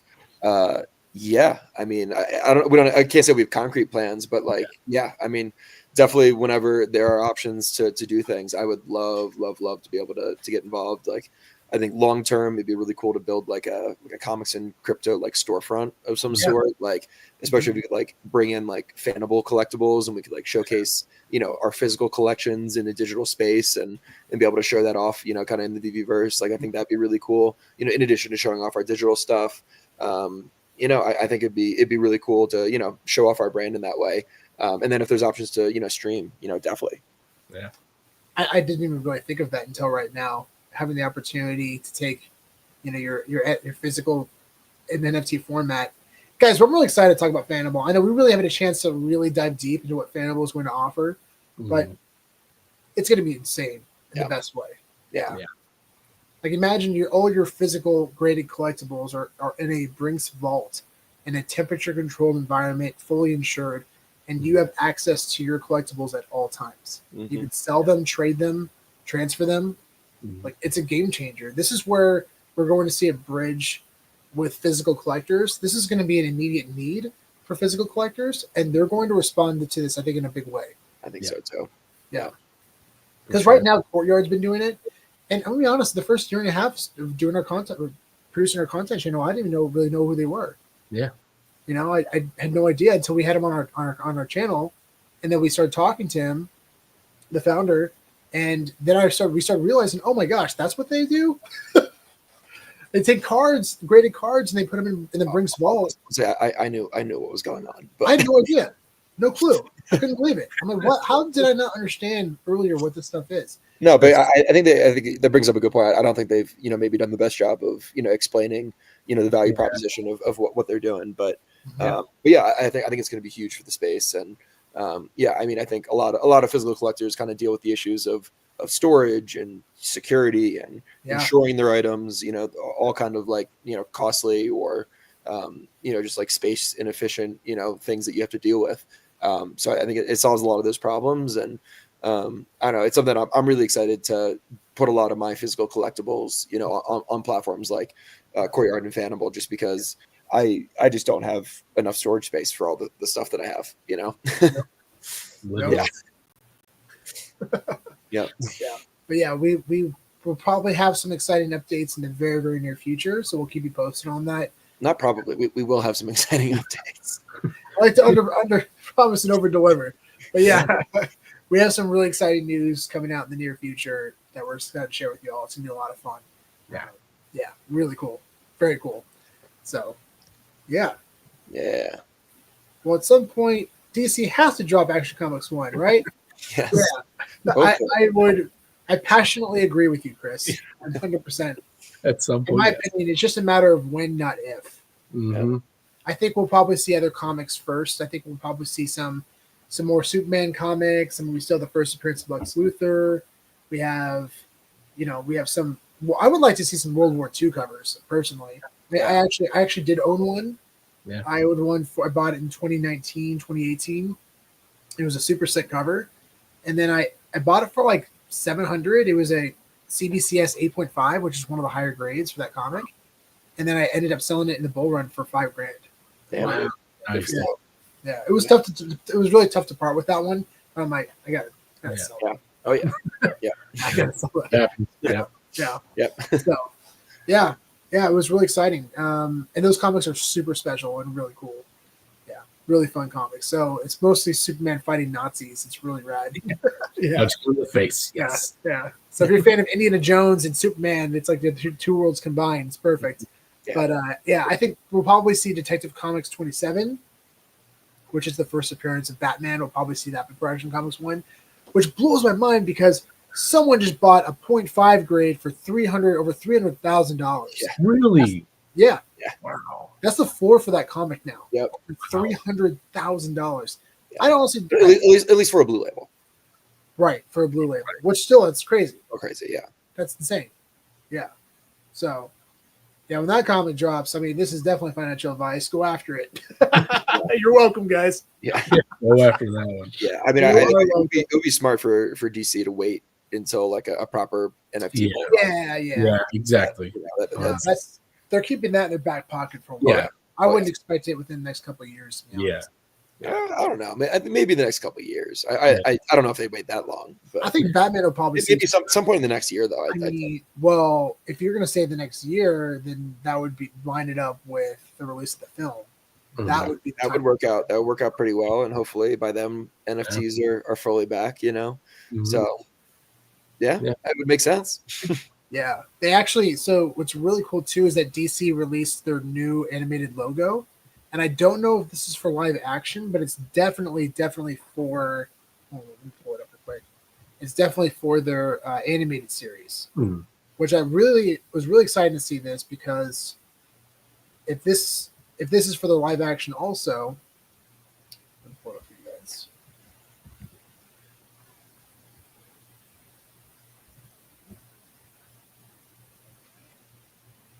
Oh, cool.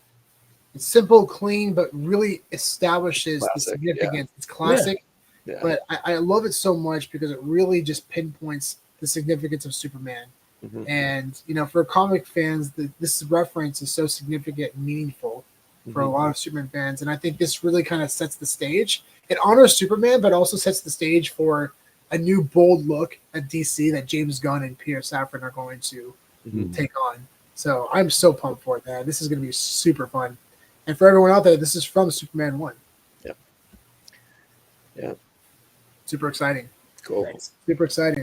Oh, good morning. Where are you from, Ace Rig? Good morning. Good morning. Thanks for joining. Wow, get that cup of coffee. Good evening from us. You get a beer? You get that coffee? Well, cheers virtually. Well, if anyone has any other questions, definitely throw them in the chat. But we're gonna open some packs, I think, right? Oh, that's right. Oh my gosh, I was about to dip out right now. Oh, you were about to dip out, and not go up to the Funkos. Yeah. So make sure to ask us any questions in the comments. Otherwise, we're gonna do this and probably head out. But definitely, if you have any questions. Oh, Malaysia, that's awesome. Nice. Oh, Malaysia, nice. So cool. I actually, my good friend is from Malaysia. I actually went out to Malaysia. I went to KL. Yeah, I was in KL. So I'm not sure if you're from KL at all, but yeah, beautiful city. Very, very cool. Nice. Yeah. So Always Sunny. really love Always Sunny in Philadelphia. They did a digital drop with the Funkos. We've been talking about these for a while. These Look beautiful how cute these are. This is so cute. This is so awesome. So we are going to drop. We bought some packs. Mm-hmm. Make sure you guys have your sound on, and we're going to open some packs with you guys. Yeah. This is really exciting. So, Kev, we'll start with you. Oh, you're gonna start with me. Oh, We've got Kibble packs. Here and go. Nice. Have you even opened any packs yet? Oh! You know what? I'm sorry. Let me go back. We're gonna go from the. We're gonna talk about what's the chasers. Oh, okay. So there are some different variants for the cards, but the chasers are for these different collectibles here. Mm-hmm. So you have what's called royalty. It's a Frank of Ongo, his character Ongo. Here's Mac, an ultra rare. There's 5,000 of these. So if you get a digital of this card, you get a free physical. They're going to airdrop you a token, and you can redeem it for free. I've actually gotten a couple of them myself. It's a really awesome process. Yeah, I'm not from Always Sunny. From the past. Yeah. There somewhere. Yeah, we have the turtle one. And this is the chaser. This is what we're going for. The Grail Conspiracy Charlie. There's only 999 of them. I think about 200 have been redeemed so far. So yeah. So that's what we're going for. Conspiracy Charlie. Yes. Carol. Oh, it's awesome. He's from KL. Very cool. That's awesome. Yeah, I went out to KL with who am I out there with? Carl. Oh, Carl. Nice. Awesome. Yeah. That's so cool, man. Yeah. That's awesome. Thanks for joining. Very cool. All right. Let's see All right. So I have 3 regular packs and 3 premium packs. What do you guys want me to open first? Let's open it. So do you want to open all of them or just a couple? I'm down to open all of them if you guys want. Yeah. Crack 'em. Let's do it. Yeah, let's do it. Opening. I only got 1 pack left. I have no. I have two No. All right. Reveal to me. Conspiracy Charlie, common. Common action. Reveal next. We got D starring as Princess Rare. Nice. Hey, there you go. Lower mid, 3-digit mid action. Yeah, Frank is Ongo, common. Little Ongo. Common Max starring as the Nightman. How great is that animation in the background? That's pretty cool. and then also I guess one other thing to point out, we're looking for 2004 mint numbers. Yeah. That's and then we have Frank starring as the troll, uncommon. If you want to see the boy soul, you gotta get and pay the troll toll.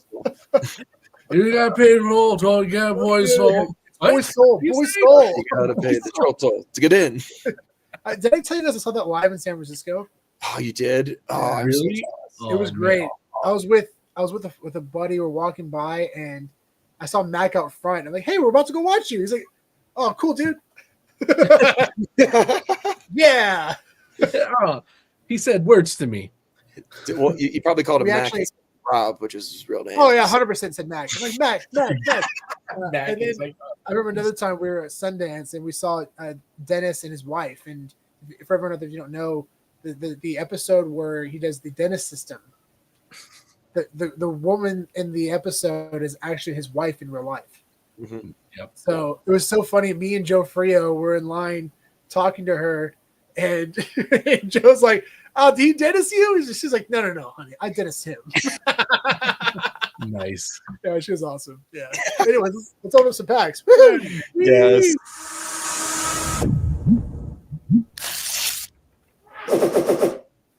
All right, what do we have? An uncommon Dennis starring as the Dayman. Dayman. Oh. Uncommon Liam McPoyle. One of the monsters. Does he have a glass of milk? Looks like it. Yeah, he does. 100% he has a glass of milk. Charlie is the director. Common. Nice. Very nice. Common Charlie starring as Dayman. That's awesome. Nice. And then we got Rare Conspiracy Charlie. Oh, so close. Rare though, but that's awesome. That's good, dude. That's awesome. All right, so we got that pack down. Got one more standard pack to go. Oops, I meant to hit that. Here we go.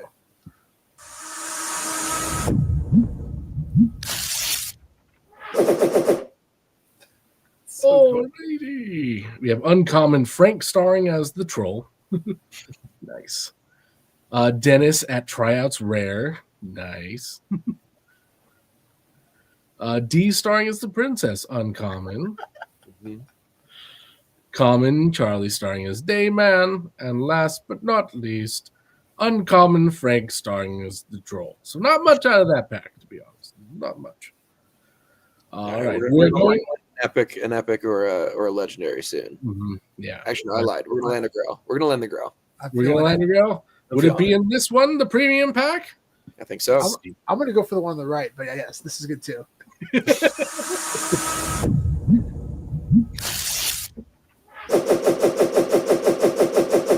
Oh my god! Whoa, there's so many! Wow! Oh, cool. Series 1 coin. Yeah. It's Always Sunny cool. Funko Digital Pop Series 1 coin. I don't know, but I got it. I like it. Yeah. Oh, and then uncommon Mac with Duster. Ah, it's an uncommon. Damn you. Rare Liam McCoy. I don't know why his face is hilarious. Oh, we got a rare Frank starring as a his little dance. I love the little dance. Oh, that's fantastic. We got an uncommon Frank starring as the troll. And then we got an uncommon D starring as the princess. A lot of those, apparently. Uncommon Conspiracy Charlie. Look at that fucking face. Dennis starring as the Dayman, common again. So good. Ultra Mac with Duster. Yes. Nice. Yes. That's a physical. That's a physical. And if you got a sub 100 too, bud. Yeah, it is. Oh shit! Oh, Dude, that well mint. done. Dude. Nice. That's amazing. Let's That's a good go. Yeah. Yeah. Sick. So that one has 5,000 additions Yeah. for the physical. That's so sick. Yeah. Awesome. Yeah. So you airdrop the token, and by April, I think early April, you can redeem it. Hell yeah. Oh, That's so awesome. Congrats, buddy. thanks, All right. man. All right. We got Common Charlie. And then we got a Common Charlie, but as the director. And then a Common Charlie, or Common Charlie as director. I don't know what the difference between those two were. Just different variants. Yeah. And then a rare Conspiracy Charlie. Dang. And then an epic Mac with Duster. Nice. Yes. There you go. And then we got Epic Conspiracy Charlie. Nice. Yeah. Look at that animation. Holy shit.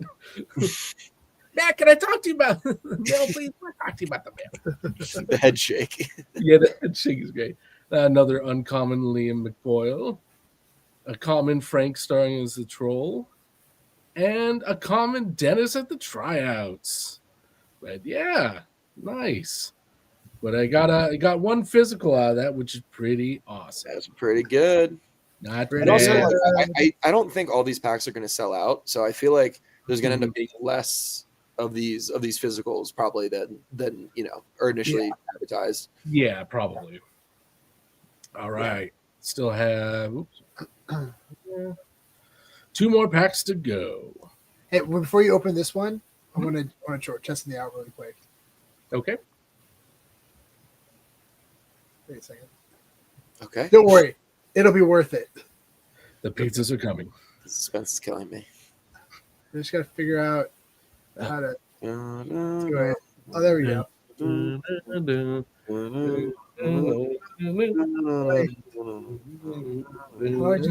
Wait a second, you guys.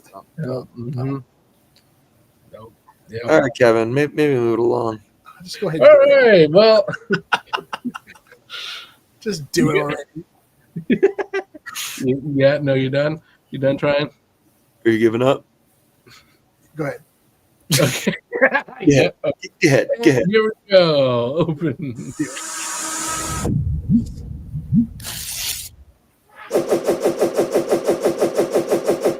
So many.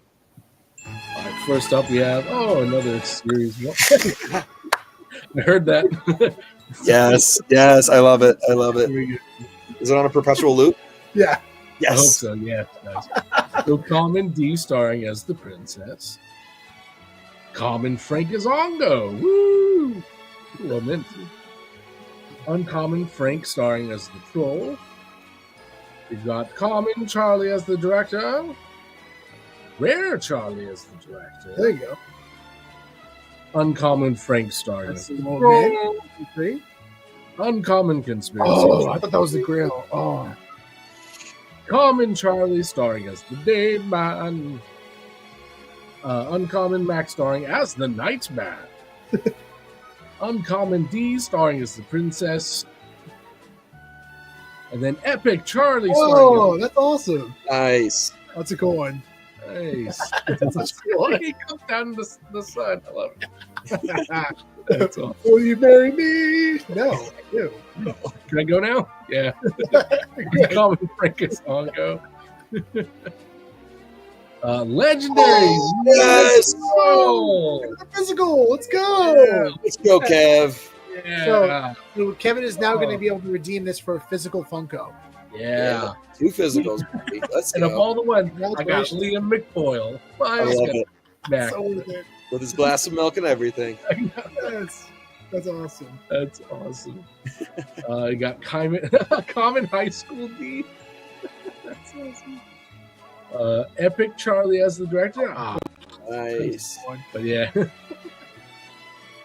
We got Common Frank starring. Ooh, low man. 4. 74 and 3,000, dude. Super Yeah, low. dude. That's low. And then Epic D starring as the princess. Oh This is my. a good pack. Yeah. That's a really good This is- pack. This is a loaded pack. Packs here. Man. Also, I don't know if anybody out here is enjoying this as much as we are.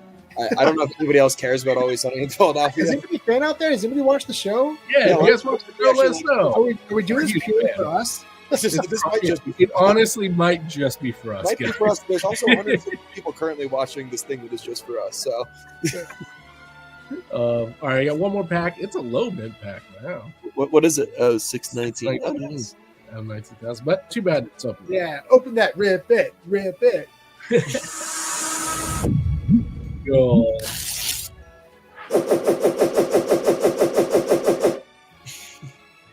All right, and we got another Ooh, more coins. coin. I don't know what these are, but great. Uncommon Dennis starring as the Dayman. Uncommon Frank Izongo. it's pretty low, man. It's not bad. Oh, Ultra the Mac Duster In again. the back. Another one, dude. Yes. Damn. All right, I'm gonna have a lot of Macs. That's another physical he gets to redeem from of Mac. Yeah. That's awesome. 3 physicals. I gave him an ocular pat down. I gave him that. Common Dennis starring as the Dayman. You got an uncommon Frank starring as the Troll. Uncommon Dennis starring as the Dayman. 555. That's a fun man. 5, yeah. Rare Charlie as the director. Common Charlie starring as Dayman. Legendary High School D. That's a physical, Kev. Wow. Dude, Let's go. I love you, Yeah. but also fuck you. Hey, Dude. Congrats. Kev, you Yeah. deserve it. Congrats, Yeah. dude. That's awesome. Damn, I I'm usually at- don't land anything like that. Physicals in one pack. Oh! Oh! Grail Conspiracy Charlie! So you kidding me? Oh my god! Yes! Let's That's what I go! wanted. Yes. Oh my gosh! You saw it here. 3 physicals in one pack. Kevin can redeem 3 Funko physicals in one from one pack. That is the most Wow. epic thing I've ever seen in my life. Oh, it has the guy. Give him a cigarette, man.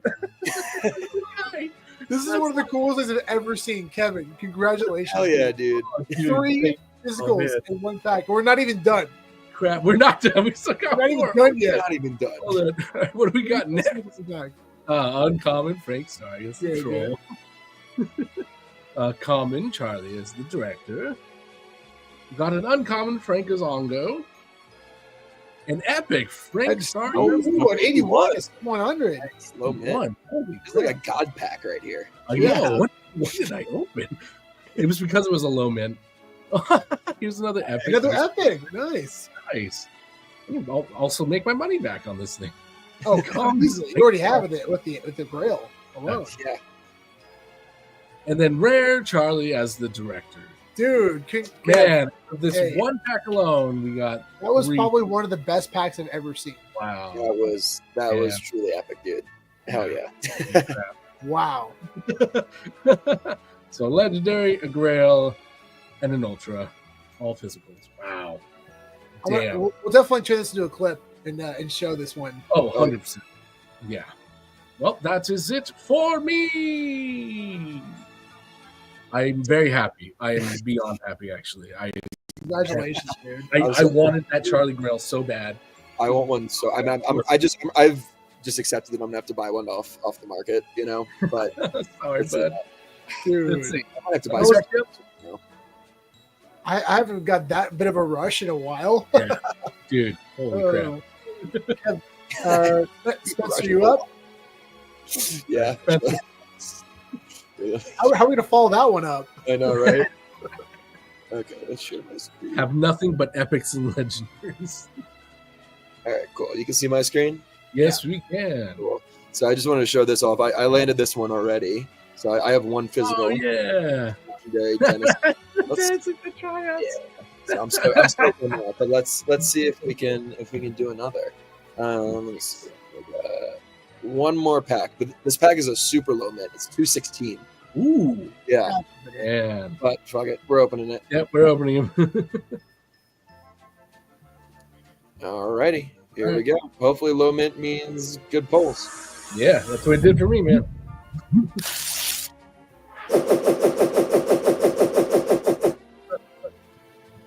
Alright, here we go. All right. Let's go. All right. Rare D starting Rare. season. Nice. Nice. Uncommon. Nice. Frank is troll. Common D is the princess. Common conspiracy. Ooh, that's really close to the last mint there. Ooh, almost. Wow. Almost last minute. D-Star Ooh, is nothing rare. there. Common Liam McCoyle. Common Mac is Nightman. Uncommon High School D. Yes! Ultra Mac with Duster! Yes! There you go, Physical buddy. team. Let's go. Yeah. All right, nice. All right, we got one physical. You got one. You got it, bud. Common High School D. Nice. Ooh, that's cool. Nice. I think that's my first time getting one of these. That dance. Yes. That's so good. I love this collection so much. Rare Frank is on. No. Oh, rare with Low Duster. mint. Ooh, there's a little bit. Nice. Uncommon Liam. Uncommon Dennis at tryouts. Common D. And then finally, there we go. Man, they're really rewarding these 17 pack ones. They're Yeah, I think you got to go for the big pack. physical in one. That's amazing. Yeah. I think that's the way to do it. Well done. Congrats, bud. Thank you, dude. All You right. now know the secret. I'm Low gonna mint stop packs. sharing, but I may or may not buy a couple more packs because I might want to open a couple. Okay. I know, right? I have 2 packs. Oh, what do you got? I've opened a couple other Where ones. do you as well. open so many? Yeah. But I haven't opened the big packs yet. Okay. Oh, those are all just standard pack. Yeah. Oh, your sound's off. Turn your sound on. My sound? Oh, that's all It's on right. up in the corner. That's all right. We'll hear the music. Okay. All right. We got a common Frank, a rare Ongo, All right. Rare a Dennis. rare Dance of the Tryouts. Oh, Yeah, let's Alien go. Oil. let's go. All right. Lots of physicals. Yeah. All right. Back on Uncommon common, Duster. not Common common, Duster. a rare Charlie, Yeah. a rare common Frank, Nice. common Mag, got a Oh, free there. Decent little mint. The Charlie director. Oh, I thought that was a grail. Rare conspiracy Charlie. Rare Charlie. Uncommon Mag. Uncommon D Princess. Rare Ongo. An epic Ongo. Very cool. Yes. And a rare Dennis. Okay, Nice. nice. That's Not nice. bad. Got a physical in there. Yeah. Sean, do you know? Is it possible to still buy more packs, or is the Yeah. sale? I'm pretty sure you can. Okay. I don't think the sale's done. Why would they stop people from buying packs? I don't know. I'm trying to figure it out. I'm having trouble. So All right. Here we go, baby. Last Awesome. one. At least get a Mac physical. That's all I want. Just a Mac. give him a duster. A little common. Give him a duster. Got a rare Frank, common and rare back to back. Little dance. Got a common back. Common again. Oh, God, just teasing me. Oh, it is teasing you. Uh, Uncommon Charlie director. Common conspiracy. A rare Frank. Or Nice. a common. A common. Oh my gosh! I probably the whole. Oh no! Are you kidding? No! Oh no! No, this means What you is- have to get one though. This means you have to get one in the You back. have to. Oh, it's uncommon. This is insane. Come on. Last one, Oh, dude. I'm so sorry. That is the worst pack sorry. I've ever seen in my life. Those are That- all oh. comments. Dude, look at this entire pack. Wow. They're all comments. Wow. Common. Common, uncommon, Common. Rare. Common. uncommon, Rare. common, Common. Rare. rare. Common. oh. I'm so happy you read your pack though. That was fun. Yeah, That I can't believe it. I still can't. I'm like, what That was incredible, Ken. So deserving. happened? I'm trying to figure out how to buy more packs and I can't figure it out. Every time I go to like do it, I feel like it goes to maybe I don't know. We ran over way longer than I thought, guys, but I have to hit out.